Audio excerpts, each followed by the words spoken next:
ಇವತ್ತು ತುಂಬ ಸಿಂಪಲ್ಲಾಗಿ ಸಬ್ಬಕ್ಕಿ ಪಾಯಸ ಮಾಡುವ ಅಂತೇಳಿ. Hello friends, welcome back to my YouTube channel. ಎಲ್ಲರಿಗೂ ಯುಗಾದಿ ಹಬ್ಬದ ಶುಭಾಶಯಗಳು ಫ್ರೆಂಡ್ಸ್. ಇಲ್ಲಿ ಕುದಿಯೋ ನೀರಿಗೆ ಸಬ್ಬಕ್ಕಿಯನ್ನು ನೆನೆಸಿಡ್ತೇನೆ.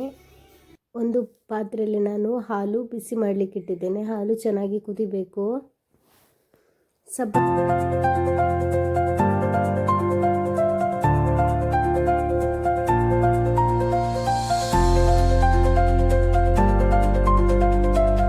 ಗ್ಯಾಸ್ ಮೇಲೆ ಒಂದು ಪ್ಯಾನ್ ಇಟ್ಟು ಪ್ಯಾನ್ ಸ್ವಲ್ಪ ಬಿಸಿ ಆಗಬೇಕಾದ್ರೆ ತುಪ್ಪ ಹಾಕ್ತಿದ್ದೇನೆ. ತುಪ್ಪ ಕಾಯ್ತಾ ಇರಬೇಕಾದ್ರೆ ಸ್ವಲ್ಪ ಗೋಡಂಬಿ ಹಾಕ್ಕೊಂಡು ಚೆನ್ನಾಗಿ ಫ್ರೈ ಮಾಡ್ಕೊಳ್ಬೇಕು. ಸ್ವಲ್ಪ ಲೈಟ್ ಬ್ರೌನ್ ಆದರೆ ಸಾಕು, ತೆಗೆದಿದ್ದೇನೆ.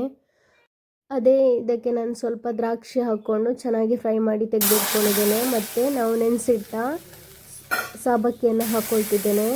ಅದು ಹಾಲು ಕುದಿಸಿಟ್ಟದನ್ನು ಹಾಕಿ ಚೆನ್ನಾಗಿ ಕುದಿಸ್ಕೊಳ್ಳೋದು.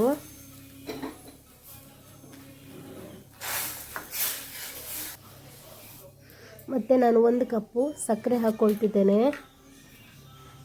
2 ಸ್ಪೂನ್ ಬಾದಾಮಿಗೆ ಸ್ವಲ್ಪ ಹಾಲು ಹಾಕಿ ಮಿಶ್ರಣ ಮಾಡಿ ಅದನ್ನು ಹಾಕ್ಕೊಳ್ತಿದ್ದೇನೆ.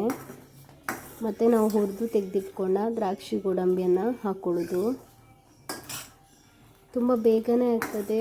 ತುಂಬ ಟೇಸ್ಟಿಯಾದ ಸಬ್ಬಕ್ಕಿ ಪಾಯಸ ರೆಡಿ. ವಿಡಿಯೋ ಇಷ್ಟ ಆದರೆ ವಿಡಿಯೋಗೊಂದು ಲೈಕ್ ಮಾಡಿ ಫ್ರೆಂಡ್ಸ್. ಎಲ್ಲರಿಗೂ ಯುಗಾದಿ ಹಬ್ಬದ ಶುಭಾಶಯಗಳು.